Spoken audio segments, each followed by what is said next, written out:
She said it casually, like she was talking about changing the couch cushions. Not like she was about to move another man into our home. My ex is staying with us for a while. No discussion. I looked at her for a second longer than usual. Not shocked, not angry, just measuring something I hadn't measured before. Okay, I said, and that was the moment everything changed. My name is Carter Whitfield. I live in Westport, Connecticut, a place where people smile politely while quietly rearranging each other's lives behind closed doors. My wife, Sloan Whitfield, was never someone who asked for permission.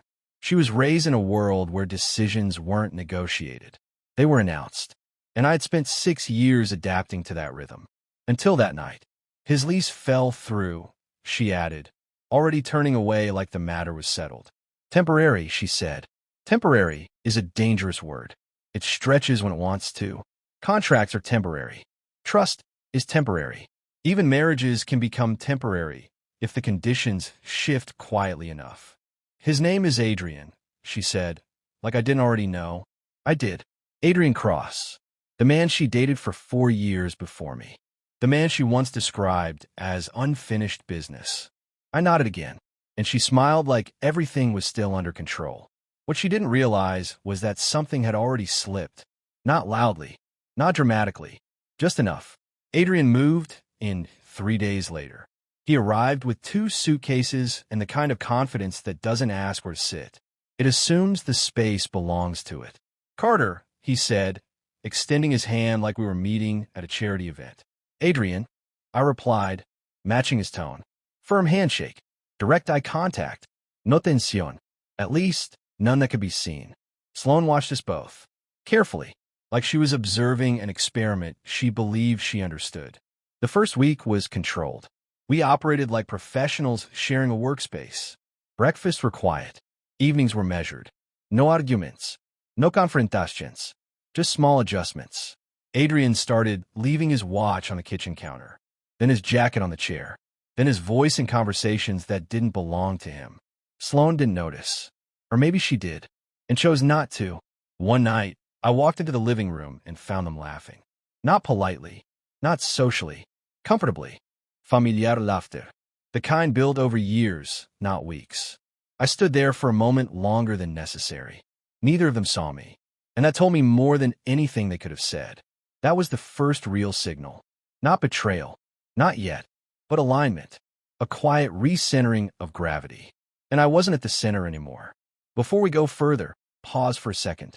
If you were in Carter's position right now, would you speak up immediately, or would you wait and observe a little longer? Because what you choose there determines everything that follows. I chose to wait, not out of weakness, out of precision. I needed to understand what I was dealing with before I moved. The second week, patterns became clearer. Adrian didn't ask before using things. My coffee machine, my office space, my time. Sloan started adjusting her schedule around his presence. Small things. Dinner times shifted. Plans got rescheduled. Phone calls were taken in different rooms. Nothing obvious. Everything subtle. That's how real shifts happen. Quietly.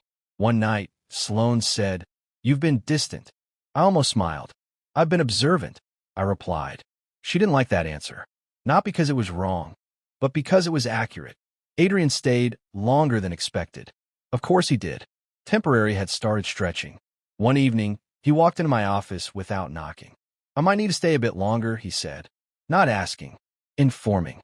I leaned back in my chair. "For how long?" He shrugged. "Hard to say." That was the moment the line became visible.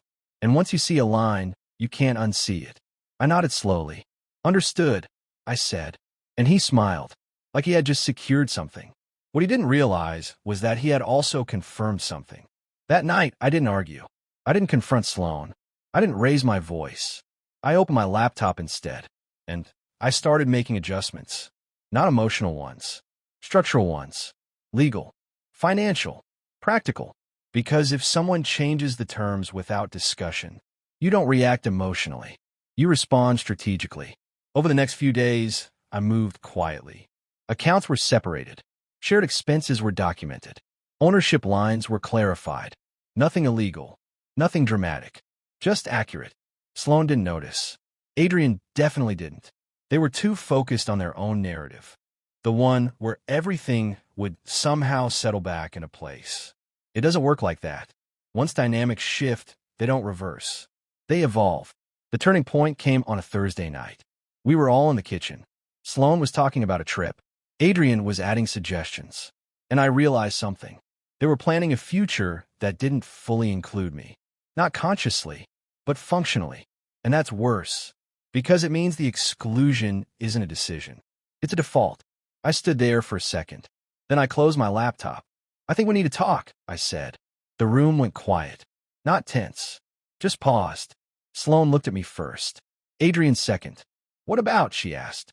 And for the first time in weeks, I didn't measure my response. About what this is, I said. Not aggressive. Not emotional.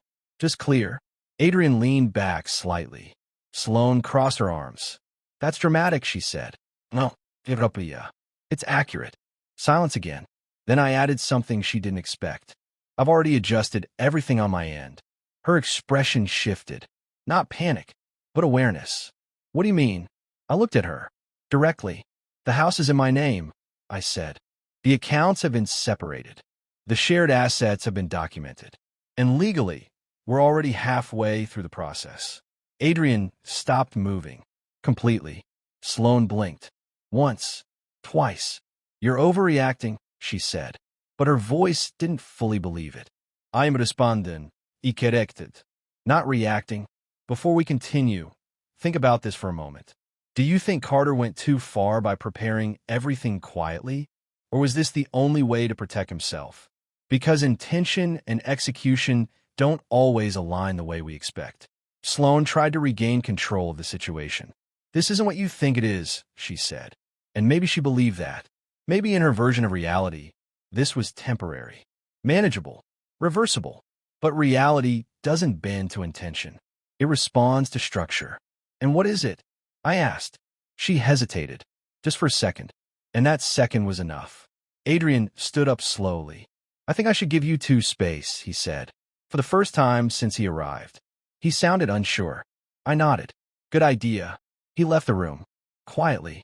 Sloane sat down. Across from me. For the first time in weeks, it felt like a real conversation was about to happen. Not controlled. Not managed. Real. You didn't have to do all this, she said. I did, I replied. Because you didn't ask. She looked away. And that told me everything. Not guilt. Not regret.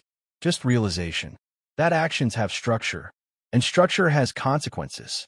The next few days were calm. Not peaceful. Not warm. Just resolved. Adrian moved out within a week. No argument. No scene. Just a quiet exit. Sloane stayed. For a while. We spoke. We tried. But something fundamental had shifted. Not trust. Something deeper. Alignment. And once that breaks, you can't rebuild it with conversation alone. 3 months later, we finalized everything. No court battles. No public conflict. Just 2 signatures. And a quiet understanding that some decisions don't end relationships immediately. They just begin the process.